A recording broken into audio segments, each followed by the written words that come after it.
Lecture 10, June 1, 959. The concept of the thing. 2. When we look at the difficulties presented by the critique of pure reason, we see that we can divide them into two groups.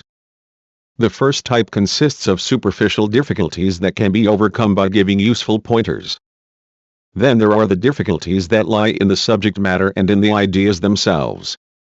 As to the latter, I can only see it as my task in these lectures to intensify them rather than to play them down. That is to say, I have to show you problems where there seem to be solutions.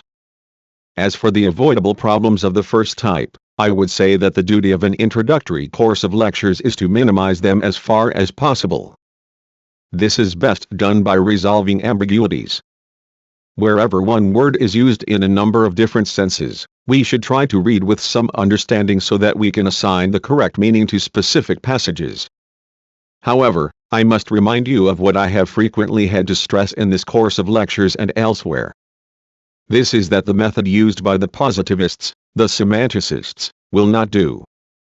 They attempt to resolve such difficulties by eliminating ambiguities and then saying that is that, one as if that were all one had to do to rid oneself of problems. In general, where you find ambiguities, that is to say, where the same term is used to refer to different things, there is a genuine connection between the things referred to. Last time, I told you about the plurality of meanings given to the word appearance, Erscheinung in Kant, or rather, I had begun to tell you, and I should now like to take this a little further, by way of offering you this assistance. I should preface my comments by pointing out that the two meanings of appearance have one thing in common, and that is their immanence. That is, they both refer to the sphere formed by the unity of consciousness, and not some form of being or other that is conceived as something completely independent of consciousness. The first of these meanings is the stricter and narrower. It is the momentary perception, or, more broadly, the immediate given, regardless of whether you think of it as Kant seems to suggest in a number of passages, as completely devoid of qualities, chaotic or, if you like, abstract. Or whether you think of it as something already structured, as is implied in the doctrine of apprehension.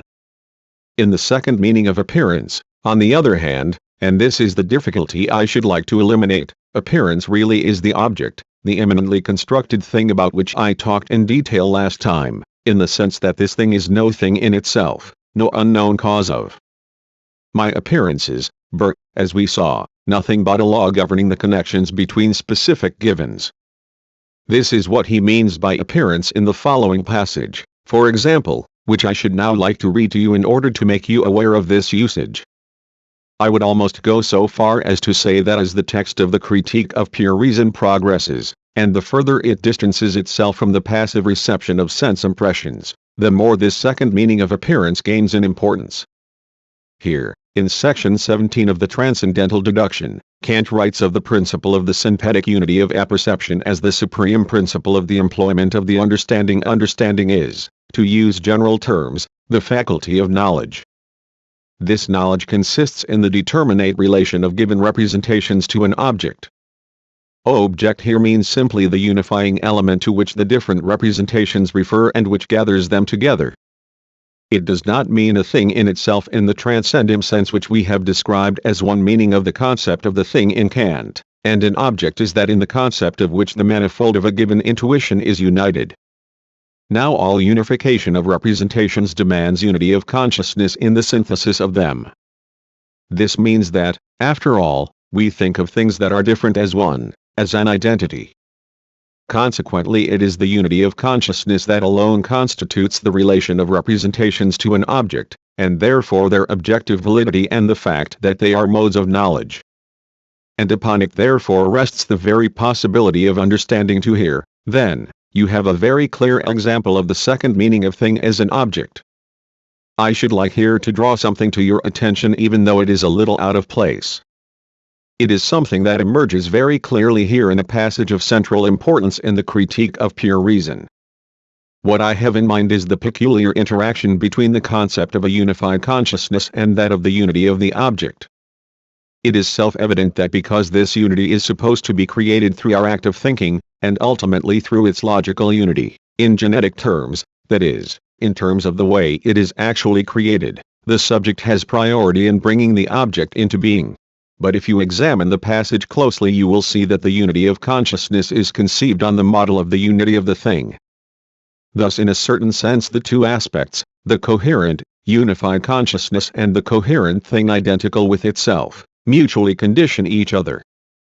It is true that a thing is constituted by the unity of consciousness, but by the same token, the idea that the unity of a thing should exist itself calls for the unity of consciousness, a synthesizing unity. We might say, therefore, that Kant proceeds, as in the natural sciences, from experience, that is, from the given fact of identical things as opposed to the manifold nature of appearances, as physics always had to, at least in its traditional form.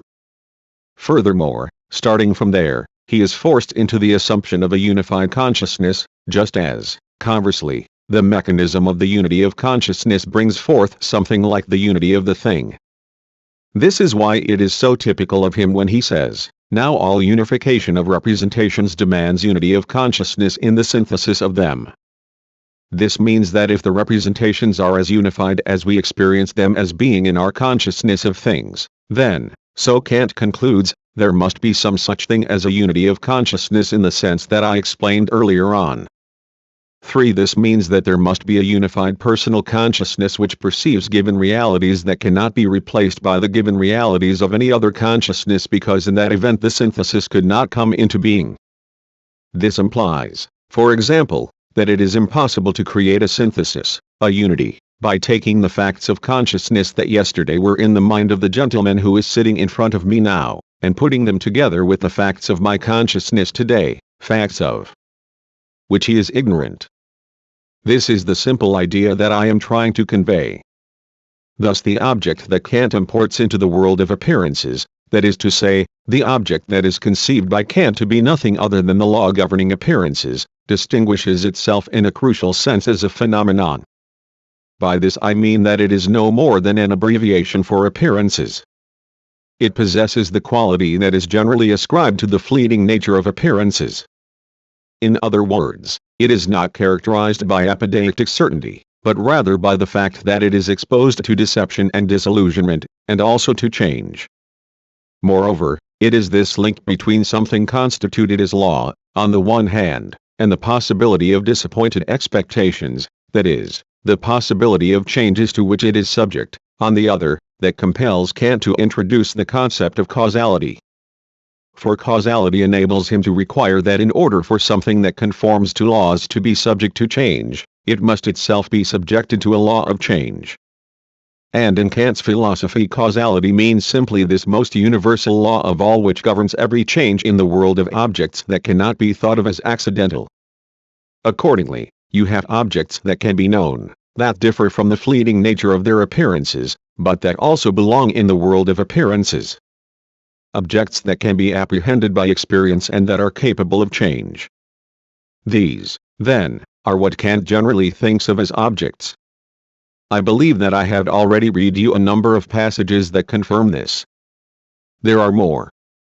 For example, here is a further instance from the solution of the cosmological dialectic: the faculty of sensible intuition is strictly only a receptivity, a capacity of being affected in a certain manner with representations, the relation of which to one another is a pure intuition of space and of time, mere forms of our sensibility, and which, in so far as they are connected in this manner in space and time, and are determinable according to laws of the unity of experience, are entitled objects.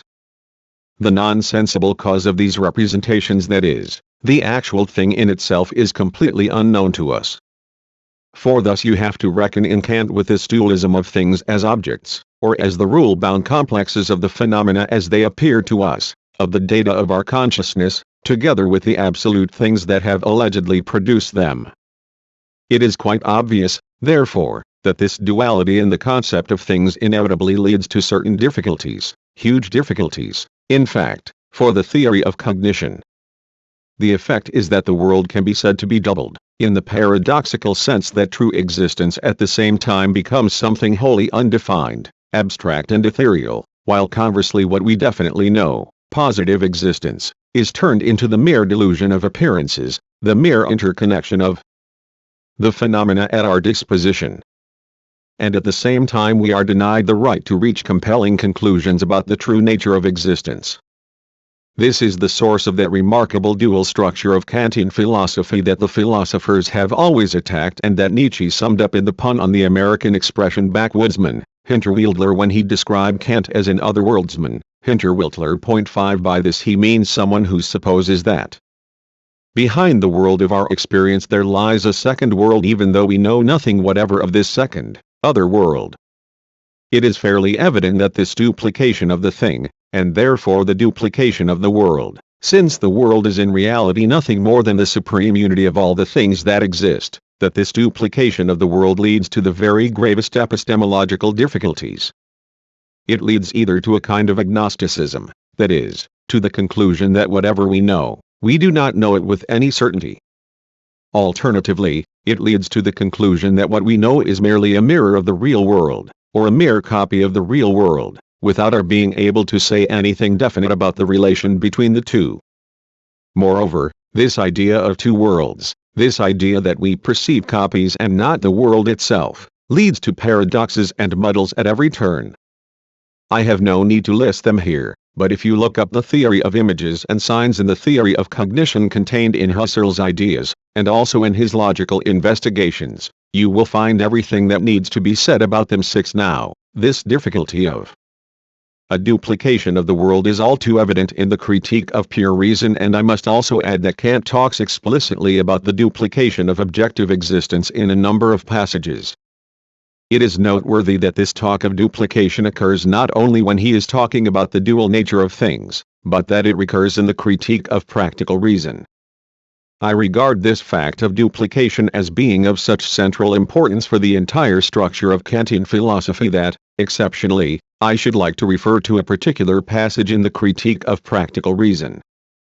I have in mind a passage in the Theory of Conscience, which comes late on in the Critique of Practical Reason, where he writes that conscience is a kind of court in which the subject sits in judgment on himself, in which the subject, that is to say, the human being, has to be imagined as judge and accused simultaneously. On the one side stands the intelligible character, who corresponds to the thing in itself, the absolute, and on the other stands the empirical character corresponding to the actual, empirical thing. 7 I bring this to your attention because I believe that this figure of speech, as well as Kant's frequent practice of underlining the concept of the duplication of the thing, really does point to the question I wish to expound to you, and for the sake of which I have given you this very detailed account of Kant's theory of the thing.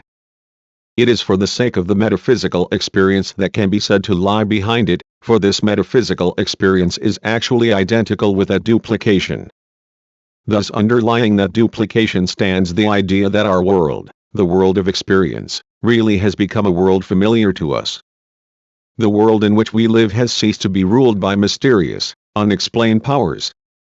Instead, it is something we experience as our world in the sense that we encounter nothing that is incompatible with our own rationality. The experience that in this world we stand on our own 2 feet, and that we inhabit a known world without dreading the intervention of demons, without magical and mythical anxieties, all that is implicit in Kant's immanent concept of the thing.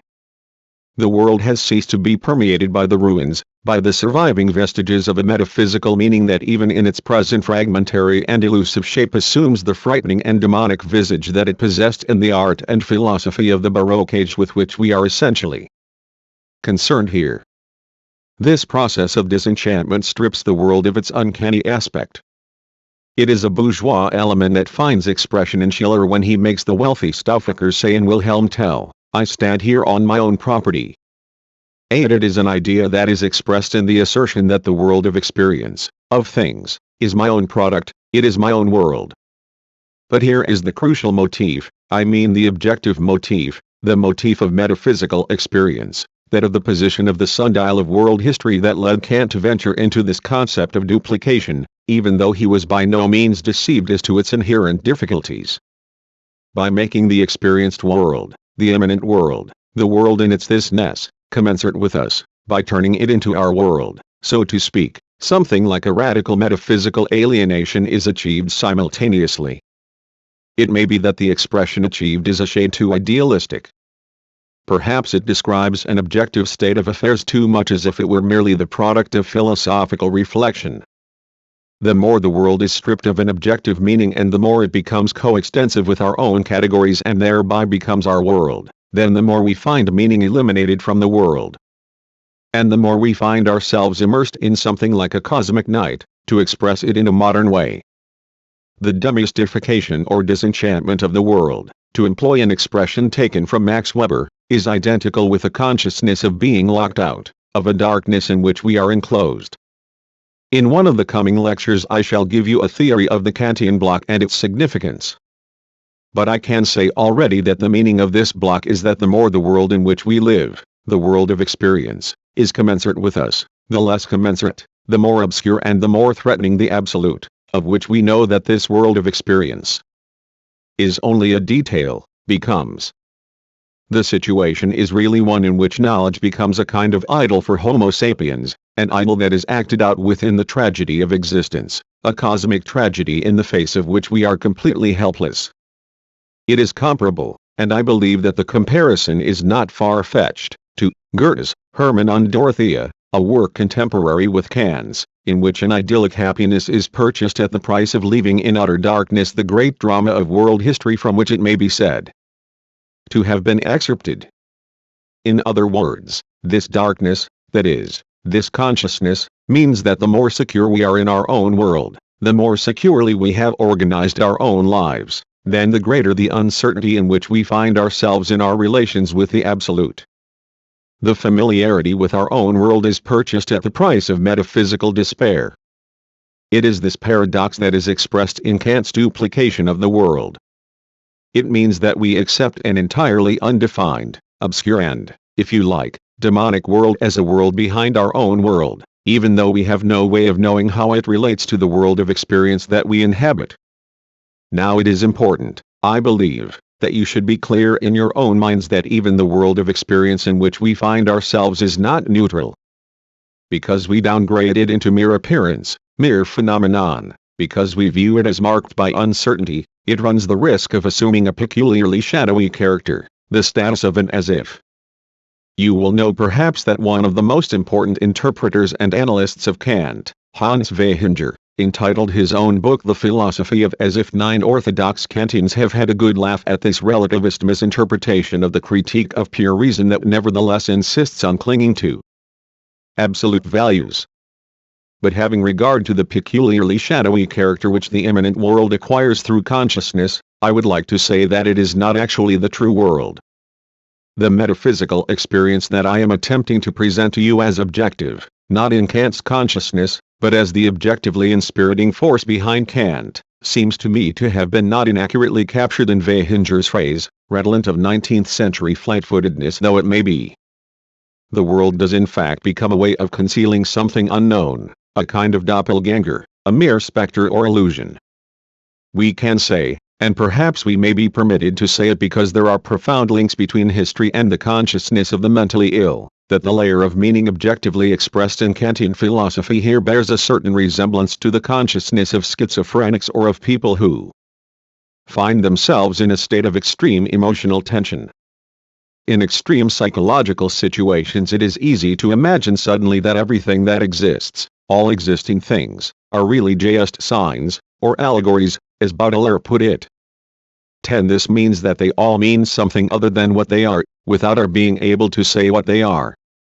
Nowadays much is said about the theory of the absurd in existentialist philosophy. You are all aware that critics have associated Kafka with this theory of the absurd, and you know too, that in the philosophy of Albert Camus, one of the best known of the French existentialists, this concept of the absurd has been transformed into the very medium of metaphysical truth. However, when a concept like the absurd arises naturally, or is helped to articulate itself, in a philosophy which is not concerned to portray philosophical moods, but which sticks quite soberly to the analysis of the mechanisms of knowledge, this seems far more laudable to me than when a philosopher isolates a particular concept, such as the absurd, and elevates it into an abstract principle that is supposed to explain everything and ends up explaining nothing. In general, I believe that there is perhaps a more significant existential, that is, experiential content and philosophies that do not make such a song and dance about their experiential content and boast that they are the product of experience, but which rely more on reflection and the power of reflection than can be claimed by philosophies that make experience their subject. Such philosophies are more likely to find it impossible to shake off the marks of the contingent, of what happens to have been experienced here and now, than is the case with Kant, whose philosophy is free of such marks. In contrast to the state of experience expressed objectively in the Critique of Pure Reason, we are surely justified in repeating now, at the high water mark of our study, what we claimed at the outset, to wit, that the Critique of Pure Reason really is an act of salvaging. It is an act of salvaging in the sense that through this act of immersion in inwardness, that is, in the subject, something can be discovered of that light that shines like a beacon through this metaphysical night. You all know Kant's statement, in the Critique of Practical Reason, one that has long since degenerated into cliché, that there are two things that fill the mind with reverence, the starry heavens above me and the moral law within me. You now, given the conclusions of the Critique of Pure Reason, we need not attach too much importance to this reverence. For according to Kant we cannot accept the teleological proof of the existence of God, in other words, the idea that the purposive nature of the world shows that it must have a creator as something that has been demonstrated, as a firm piece of knowledge. 12. And as in all other matters Hegel continues the trend initiated by the Kantian critique here and cuts short the quantitative sublime, dismissing it as a spurious infinity. To the extent that reverence towards the great is not something within us, he regards it as something very feeble from the outset. 13. Kant, too, may well not have taken the talk about the starry heavens above us as seriously as the moral law within us. I have in mind here what I consider to be the most important passage of the third great critique, the Critique of Judgment, at the point in the system where we might say that the starry heavens are above us, to wit, in the aesthetics of the sublime, which refers exclusively to the sublime in nature. He remarked there that in reality the feeling of the sublime springs not so much from the blind, quantitative might and grandeur of nature as we chance to encounter it, as from our own faculties. That is to say, it arises from our ability to assert ourselves by virtue of the moral law, the inner light, as I have termed it somewhat theologically. 14. This element is doubtless the predominant one. Thus if we wish to speak of a salvage operation in Kant, as I have done, this must refer to the feeling of confidence that a human being, objectively forsaken and metaphysically homeless as he has become, can make himself at home provided he cuts his suit according to his cloth, to speak in a very Kantian idiom. That is to say, he must confine his activity to what he knows and what lies within his competence. He must seek the guarantee of an absolute, the warranty of authentic truth, not as an objectivity external and alien to himself, but within himself. This appears to me to be the meaning of this theory of duplication. If it is said that the theory of duplication is a logical nonsense, and there are weighty grounds for this, we might reply, yes, indeed, it is nonsense. But this nonsense describes what is often referred to nowadays as the condition humane. This means that this nonsense is the expression of the fact that while we are indeed rational and reasonable creatures, the more rational and reasonable we become, the more convinced we become of the objective irrationality and alienation of the world. Now, however, I would like to return to our observations on the theory of cognition. The alien nature of the world that I have tried to show you to be the core of this theory of duplication in Kant cannot be detached from the specific nature of Kant's theory of cognition itself. It is possible to analyze the mechanism of alienation and to identify it in Kant's own theory of cognition. More specifically, the increasing alienation that is implicit in the knowledge that something exists out there that we do not know, and even more in our ignorance of what it is. This alienation is only one aspect, I shall not say a consequence, since we have to be very careful with concepts like cause and effect in these highly speculative contexts, but, however we describe it, we have to say it is inseparable from reification itself. I would go on to say, and I know I am demanding a lot of you here, but it is my hope that I am revealing to you something of the mystery of the Critique of Pure Reason. It might be thought at first that the process of subjectivization as implemented by Kantian philosophy implies a lesser degree of reification as compared to naive realism, that is, the naive belief in the reality of objects which I confront as a receptive and thinking being. Idealist philosophies of the kind advocated by Kant and Fichte see the world much more as a process, and much less as something fixed and thing-like. The interpretation of Kant that Fichte adopted should be regarded in this light. He believed that the non-idealist view, the view that refuses to conceive of the world as something posited, to use the Fichtean term, by the subject, that such a view is rigid and thing-like, and that the truly living, or, if you prefer, the truly metaphysical conception and the only one worthy of human beings is the idealist one. I believe, however, that Fichte is mistaken on this point, rigorous and persuasive as his arguments undoubtedly are. I told you earlier about the distinction between the definition of a thing as a unified point through which something like a unified consciousness becomes a real possibility, and the definition of consciousness which makes things possible thanks to its own unity. I also tried to provide you with a few examples in which Kant seems to endorse such a distinction. I would now claim that we can interpret this in a radical way as meaning not merely that there is no incompatibility between the subjectivization of philosophy and reification, but that reification is a function of subjectivization. In other words, the more subjectivization you have, the more reification there is. There is a reifying quality in the very attempt to relate all phenomena, everything we encounter, to a unified reference point and to subsume it under a self-identical, rigid unity, thus removing it from its dynamic context. The same reifying element may be found more generally in the tendency to ground permanent existence in the idea that the rules of thought, that is, the actual constituents of subjectivity, are themselves immutable. But I would go further. With the growth of subjectivity there is a corresponding growth of reification because thanks to this process of subjectivization the poles of knowledge are drawn further and further apart. To put it another way, the more that is inserted into the subject, the more the subject comes to constitute knowledge as such, then the more that determining factors are withdrawn from the object, and the more the two realms diverge. Instead of looking for this in Kant, you can see it much more easily in its authentic form in the philosophy of Descartes, the prototype of modern rationalist idealism. In Descartes the two substances, thought and extension, are completely separate and have only been reunited retrospectively, as it seems to us today, through a rather childish coup de main, the doctrine of the influxus physicus 15. For his part Kant certainly made efforts, as indeed did all Descartes' successors, who wrestled with the problem, to overcome this crude form of reification to be found at the very origins of idealism. But I should like to say that even the towering edifice of Kant's theory of cognition has not succeeded in banishing the specter of reification. The reason for this is that in Kantian philosophy the world, reality as a whole, is turned into a product, in fact, the product of labor, of effort. Thinking as a spontaneous activity, that is what we do. But it is actually nothing other than labor. The distinction between thinking and receptivity, sense impressions, is precisely that we do something, we activate ourselves.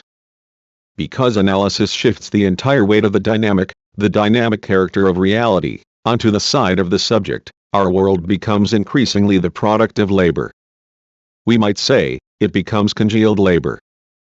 And the livelier the subject becomes, the deader the world becomes. We might talk here of the commodity character of the world whose rigidity and inflexibility keeps increasing thanks to this process. Thus we have these two concepts, namely, subjectivization, the dissolving of the world into the activity of the subject, on the one hand, and the reification, objectification of the world as something contrasted with the subject, on the other. It appears to me, and this is intimately bound up with the phenomenon of reification, that these two concepts have grown in magnitude and have become quite unstoppable. Moreover, what this growth of subjectivism and reification expresses is the essential antinomy of bourgeois society in general. According to this antinomy the rationality of the world has continued to advance. Human beings have increasingly made the world in their own image, and the world has become progressively theirs. At the same time, however, the world has increasingly become a world that dominates them. It is a world in which they are heteronymous beings and with which they find it ever harder to cope. It has reached the point where ultimately they feel as impotent as we thinking people are in the face of a world which dominates not just us, but even all the thoughts that we are capable of mustering by way of opposition. 16. I have now finished what I wanted to tell you about Kant's theory of things. Before going on to the other, objective basic experiences that are at work in Kantian philosophy, I would like to use the coming lecture to discuss an aspect of this process of salvaging that I have talked about today. This is so that you should not run away with the idea that this salvaging is purely a matter of apologia or even a reactionary tendency. Lecture 11, June 1, 25, 959. Deduction of the categories. I told you last time that I would say a little bit more about what I have described as Kant's salvage operation as a whole. The suspicion always arises that wherever you have salvage operations you are dealing with the vestiges of theology or dogma. This holds good whether it is a matter of salvaging ontology in general or some specific thing that is alleged to have a causal effect from beyond the realm of appearances. This can easily be seen as a theological or dogmatic residue, that is, as a reactionary impulse in the face of the overall progressive movement of consciousness. Radical critics in the tradition of the Enlightenment, with Nietzsche at their head, did in fact raise this objection to Kant. But notwithstanding this, I would like to warn you about the danger of a simplistic either-or thinking that claims that apologias are reactionary and to be critical and enlightened is the mark of the progressive philosopher. It is important not to fall into the trap of thinking in ready-made slogans. I think that this is not a bad moment to say something more fundamental about the intellectual climate in general. In the 19th century it was widely held that everything that sailed under the flag of idealism was positive and praiseworthy. This is an important part of the German tradition, and God knows, it was not the best or most noble German tradition. There used to be a book with the title Upwards to Idealism. I won't swear that the author was called Dietrich Mank, but I think it very likely one. In contrast to the idealist sheep, there were the goats. That is to say, the tendencies that were labeled materialist, skeptical, positivist, empiricist, and so forth. It really did call to mind the joke about the ancient Teutonic tribes during the Third Reich. What can you tell me about the ancient Teutons? Nothing but good, sir. As far as idealism was concerned, everything was glorious and splendid, while critical thinking was denigrated from the outset and dismissed as subversive. The legend I had already spoken to you about, namely that Kant may be said to have completed the work of the Enlightenment and simultaneously have superseded it, and other nonsense of the same kind should be seen in this context. I believe, moreover, that it was Fichte who originally gave the signal for this very damaging tradition in German philosophy when he wrote that the kind of philosophy a man has depends on what he is like as a human being. He went on to suggest that the idealists were the good and noble people, while the non-idealists, that is to say, those who believed in the existence of the world independently of consciousness, were wicked and depraved too. Your Theodor tells me that this tradition has now gone for good, although I have to say that if certain questions are asked in examinations, or if you read certain examination projects, you would discover that philosophers are judged with a severity that I would never dare to apply to an examination paper. On reading such papers it is hard to avoid the suspicion that this idealist tradition has not been liquidated as thoroughly as might be supposed. But what I wanted to warn you against, and what I have in mind is a general German phenomenon, is the unmediated switch into the opposite belief. I mean the belief that everything that can be construed as positivist in the widest possible sense, everything that sticks to the facts and does away with the illusions of idealism, that all this represents the kingdom of truth, that it alone is progressive, and everything else is simply reactionary. Such attitudes have deep roots in the history of the German mind. This is not a matter I can pursue today, but I can say that it is bound up with the greatest virtues of the German tradition, and in particular with its dialectical virtues. It thus tends to move from one extreme to the other. I would almost go so far as to say that nowadays statistics is about to enter into the inheritance of the trend that once went by the name of upwards to idealism. This trend seems to me to be no less dubious than the previous one. I should now like to apply what I have been saying to Kant. The intention to salvage or preserve that I have been endeavoring to show to you in Kant is not just a matter of an apologia for what ultimately turn out to be traditional theological beliefs. It is rather a defense of reason itself, and the more closely you look at Kant, the truer this is. We are talking about something that has deep roots in the destiny of bourgeois society. I was on the point of saying that there is a pre-established harmony between the development of society and the autonomous development of mind. By this I mean that the more reason and its dominance grows, the more that dominance is undermined. The more reason is installed as the sole authority, the more we find reason being treated with contempt. In an earlier lecture I showed you in some detail how this worked in Kant 3. Moreover, even the features of Kant to which I have drawn your attention possess this element hostile to reason. I am referring here to the absolute unknowability of the thing in itself and everything related to it. Now this anti-rational element can be linked with a tendency in society in which the principle of reason comes to prevail more and more as a principle of the formal equality of the subject, while, at the same time, reason has failed to triumph in the real world and irrational relations between human beings are still widespread. I mean this as something more than an analogy, though to explore it at length would take us too far away from our theme. The critique of reason, the general movement to which we have given the name the dialectic of enlightenment, has not remained unaffected by this tendency. To put it another way, even seemingly progressive, critical, anti-authoritarian, subversive movements are caught up in the destiny, the historical development, of mankind in general. This means that their function in that history changes and modulates over time. In the 16th century Montaigne argued in favor of a particular mode of skepticism that amounted to a defense of tolerance, humanity and the elimination of cruelty, for a skepticism of this kind is fundamentally different from what we find on the threshold of our own age in a thinker like Pareto. Pareto simply disputed the possibility of objective truth as such. He declared that every idea was the pure expression of particular interests, and in so doing he opened the door to the blind, irrational hegemony of particular interests and thus the blind interplay of conflicting forces. 5. For this reason even the concept of skepticism, the concept of the dissolution of truth or of rationalism in the old, traditional sense, cannot simply be regarded as progressive in any straightforward way. There is something diabolical at work here that Nietzsche himself initiated, but that he also described in a very open and perceptive way. This was the idea that in the search for truth not even the categories of reason, or whatever you want to call it, could be exempted and hence they too, should be subject to scrutiny.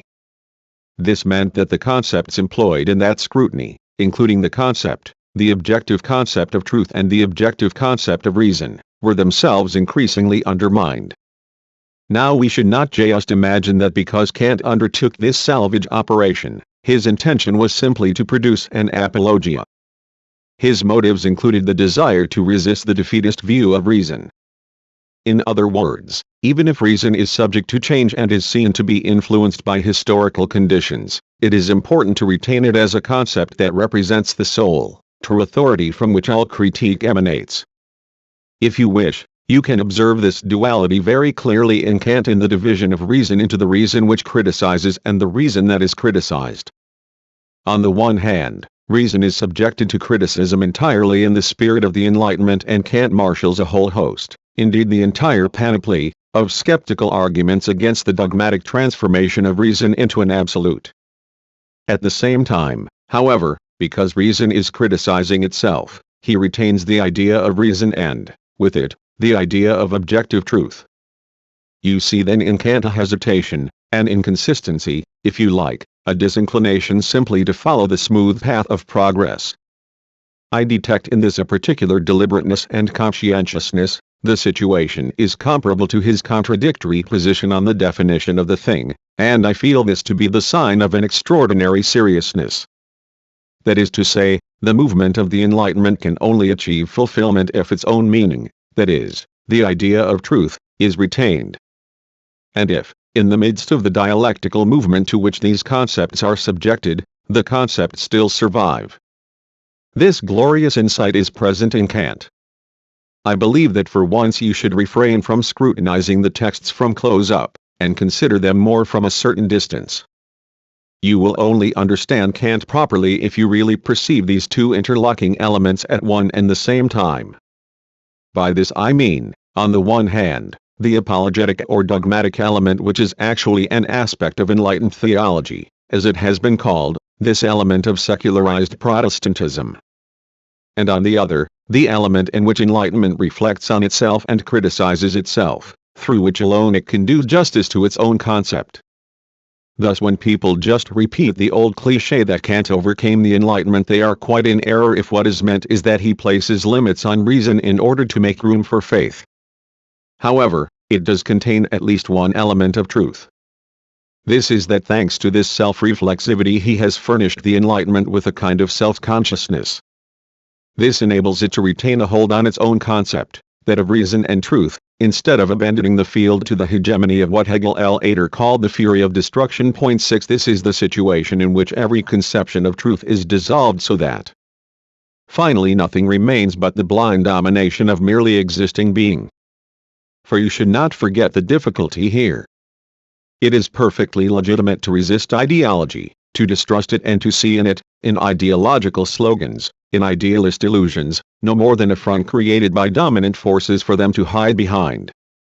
But as opposed to this, there is an equally grave threat to humanity lurking in the naked, supposedly ideology-free hegemony of mere facts which human beings are expected to accept supinely without being able to confront them with powerful concepts, or the truth. Kant stands precisely on the threshold, the historical threshold, at which the potential, the destructive potential of heteronomy, that is, the passive acceptance of what is merely the case, has appeared menacingly on the horizon, just as on the other side of the horizon the shadows of the old dogmatism are about to be dissipated and to disappear.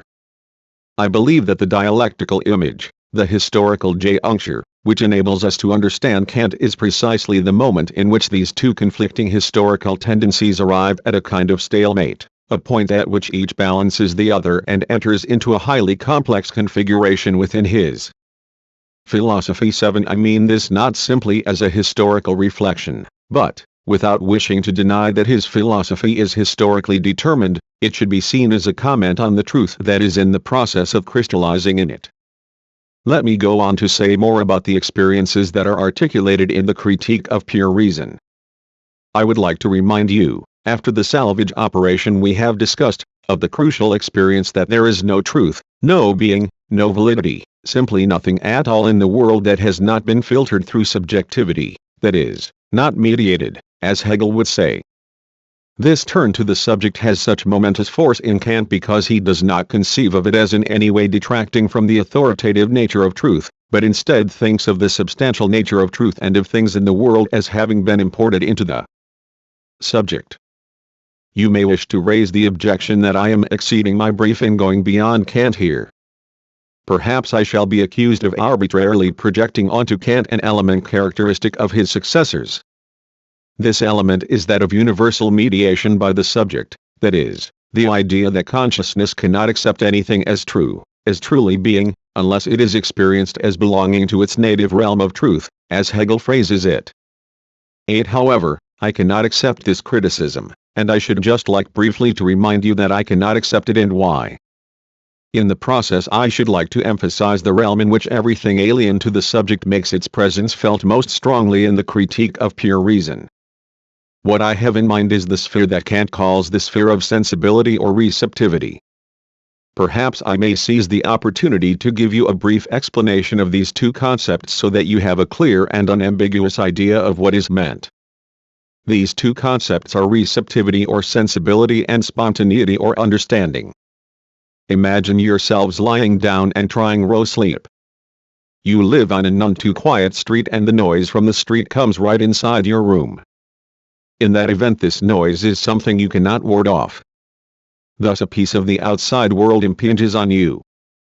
You are overwhelmed by definite impressions, not just without your having to make any effort, but very much against your will. In the process your stance is purely receptive. The situation is similar with emotional impressions, and to a certain degree, with optical impressions too, although here, and I may add, in the case of intensive musical listening, it is not always so easy to draw the line as I am suggesting. It is possible to gaze at something attentively, that is, with a particular kind of intensity. And it is also possible to work intensively with your ears, that is, you can think with your ears. Kierkegaard speaks of the speculative ear. 9. But if you just take the normal case, 10, you can easily imagine what is meant by sensibility as a form of receptivity. It means that the data, the given impressions that come to me through my senses, present themselves to me, initially at least, as things that come to me while I receive them relatively passively. On the other hand, you will also understand readily enough that where specific mental functions are involved, such as thought, you have to do something. If you have to perform some task or other, or even if you just want to remember something, you have to concentrate. You have raw work at something. You do something. The moment that specific mental functions are involved, we have to become active on quite a different scale. If I seem to be speaking quite uncritically here in order to clarify the point for your benefit, if I talk about us as empirical, physical human beings with ears and an individual understanding, rather than just of RHE transcendental subject, I can only say in my own defense that Kant does exactly the same thing. Kant too says we are influenced, we see, we hear, and so on. So if I am guilty of any error in this higher sense, then I can only say that Kant is guilty of the same offense, and I shall show you next time that this error is not simply an error because there are compelling reasons. Explain why such naturalistic modes of speech cannot be avoided in the theory of cognition. The Kantian theory, then, is that our sensibility is influenced from outside. That our sensibility has forms, to wit, space and time. I shall explain this theory to you in detail. 11, and that the impressions, the data that we receive through these forms are then processed in a specific manner by our thought. This theory also seems to assume something like an objective reality, albeit on the periphery. I am not speaking here of the assumption of a transcendent thing in itself, but of something far less problematical, namely, of the fact that some data or other are presented directly to our consciousness. You should recollect here the assertion I wish to explain to you to the effect that in Kant even the unmediated is mediated, even though in the form I have given it to you this assertion really comes from Hegel. For, from the point of view of a systematic logic, it will be readily comprehensible that the critical juncture for this thesis is the point where the self is least in evidence, that is to say, where philosophy simply seems to be dealing with mere givens. You then make a very remarkable discovery. Bear in mind, and you have to think ahead here, although I am sure that this theory will be more or less familiar to you, in its broad outlines, at least, that the given realities, the immediate data of our consciousness, our affections, as Kant terms them, are filtered, according to his theory, through the intuited forms of space and time. If you now wish to speak of something unmediated, that is, to speak of pure immediacy, in other words, if you wish to speak of something in which subjectivity is not already implied, you must apply a process of subtraction. I intentionally say subtraction, not abstraction.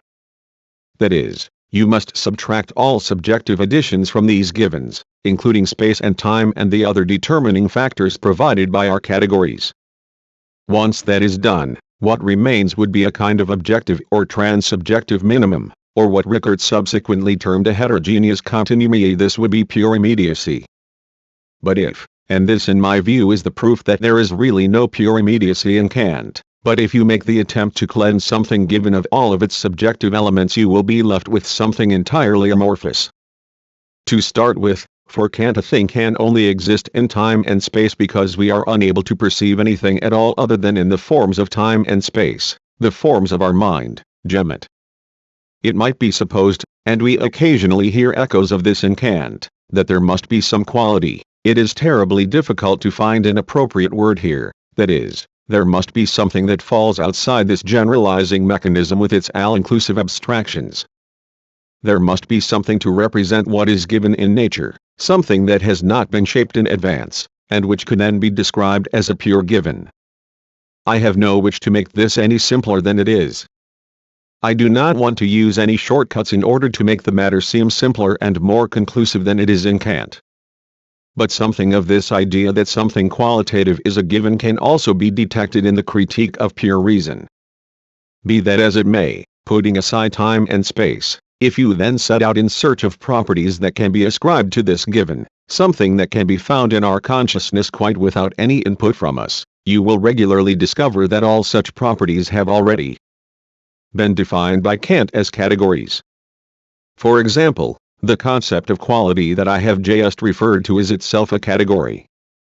Quality appears in the system of principles 13, and the idea that everything that exists has qualities is one of the principles of pure reason. It is a synthetic a priori judgment. It is, in other words, something that is generated by the mechanism of subjectivity, quite in the spirit of Kant. So what we are left with finally, if I may sum it up like this, is the concrete pole of Kantian philosophy, the point at which the processing mechanism, the conceptual machinery, the process of abstraction of the subject, has the least impact of all.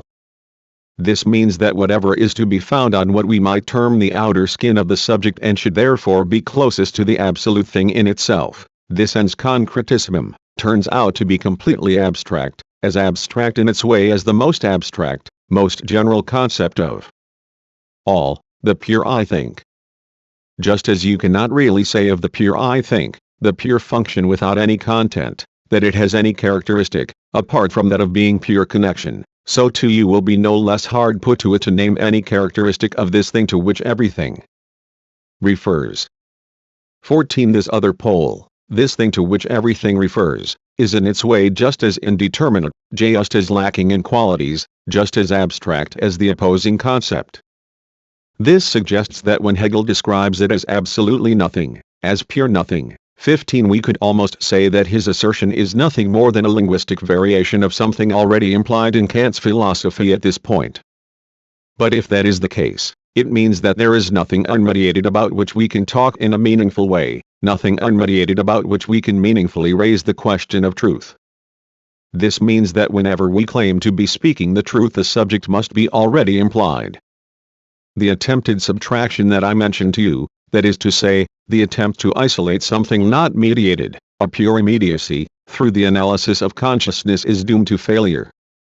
Moreover, this failure is entirely in the spirit of the critique of pure reason. For even though the idea of pure immediacy somehow haunts the book, it is simultaneously cancelled out and eliminated by the critical analysis Kant has conducted. This brings me, I believe, to a problem that is of the very first importance in a study of Kantian philosophy. I am speaking of the question of nominalism and realism, in other words, the question of whether concepts are merely the arbitrary additions of thought or whether something in the concepts corresponds to something in the things, whether concepts have a basis in the thing itself. I believe that you would be well advised to convince yourselves that Kant's starting point is that of nominalism and that in this respect he finds himself in line with the rejection of a conceptual realism that has prevailed since the end of medieval philosophy. In what follows I shall be using the term realism to describe this conceptual realism and not in the sense in which realism is opposed to idealism. Thus for Kant concepts are the products of thought, that is what you must hold on to. The concept of synthesis, that is, the gathering together of dispersed ideas into a unity, the bundling together of scattered ideas to form a unity, this is a fundamental concept of the critique of pure reason. This concept of synthesis is nothing but the theory of nominalism brought to the highest pitch of abstraction because it declares not merely concepts, but everything that can be meaningfully discussed, to be the consequence of mental activity. Moreover, in the criticism Kant directs at metaphysics and at the absolute validity of the supreme concepts of metaphysics, we can still hear the echo of the old nominalist criticism of universals. The criticism dismissed universals as a mere breath of air, and this is reiterated by Kant in the sense that he maintains that we can speak meaningfully of nothing but the elements of our experience that we then combine in a synthesis. In this sense, then, we can say that the foundation of Kantian philosophy is still nominalist. But Kant stands on the threshold of a development in which the considerations that led to a radical nominalism begin to turn against themselves. To put it another way, let me say that the importance of Kant's attitude towards universals is that he is the first to have conceived of the relation of universals to the particulars subsumed under them as dialectical. I would say that he saw this relation objectively as a dialectical one, that is, the content of his theory amounts to such a dialectic. However, he himself does not perceive it in that light. A dialectical way of seeing is quite foreign to him. We may say that a dialectical approach establishes itself in the critique of pure reason against Kant's will or behind his back. On the one hand, Kant regards the objectivity of the world, the conceptual objectivity of the world, the constitution of experience, as a question of synthesis and therefore as a subjective achievement. On the other hand, however, this subjective synthesis can only come about by virtue of a particular kind of concept that, as he puts it at one point, is natural to us. The ideas, and by this he means the transcendent ideas, that is, the subject of the old ontology, are just as natural to us as the categories. And elsewhere he provides this statement with a very simple and convincing gloss, and this is what provides the systematic unity that the ideas, namely, the idea of the world, the soul and immortality, are nothing but categories that have become transcendent. In other words, the ideas are nothing but categories applied beyond the realm of experience, and they force us into this because our consciousness cannot dispense with them. Thus you have here, and I believe that I am approaching the innermost core of the critique of pure reason, this very characteristic duality that I would like to describe as the mountain pass linking nominalism and realism in Kantian philosophy. This means, on the one hand, that in the concept of synthesis you do indeed have the total reduction of all concepts that exist in themselves to the thinking that produces, that generates, them. This has the consequence that these concepts are not ideas that simply exist in themselves in the Platonic sense.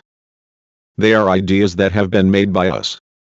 On the other hand, our thinking is organized so that it could not exist but for a particular arrangement of concepts that may be said to be inherent in it. In this sense we can see that our subjectivity possesses an ontological component. This means that subjectivity, transcendental unity, exists in connection with, in a constellation with, concepts that exist in themselves, and that can be said to exist in themselves because without them our thinking, our activity, could not even be imagined. 16 From here on in you will readily understand, or so I believe, the central theme of the critique of pure reason. In the framework of this very broadly conceived interpretation, the central theme of the critique of pure reason is this: how are we to understand the question of nominalism and realism, that is, the relation between thought as subjectivity and the role of the categories or concepts as something objectively valid or absolutely necessary? The clarification of this relation, the clarification of the objectivity disguised as subjectivity, secreted in the innermost kernel, the nuclear core of subjectivity, is what Kant has undertaken to resolve in the chapter of which he says so beautifully that it is somewhat deeply grounded, 17, and that really does contain the profoundest thoughts ever to have been written on this subject. The chapter 1 have in mind is the one dealing with the deduction of the pure concepts of understanding.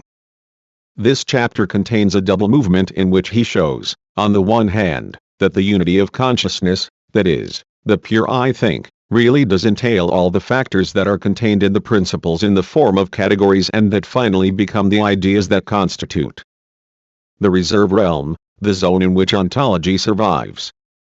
Conversely, and this must not be overlooked, he shows that thinking cannot be thought without the mediation of the concepts which help to articulate it.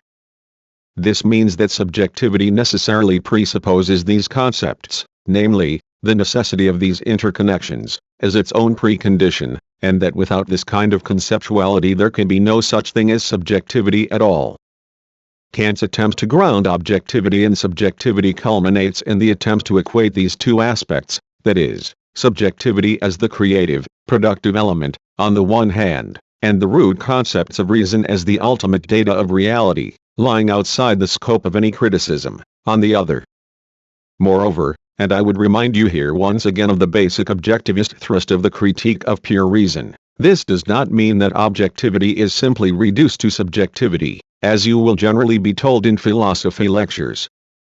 The opposite is true. The innermost core of subjectivity, its secret, is revealed as something objective, as the power of objectivity itself. I have already said that Kant puts forward the idea that nothing exists that has not been mediated, that has not been filtered through subjectivity, and that he insists on this with enormous passion.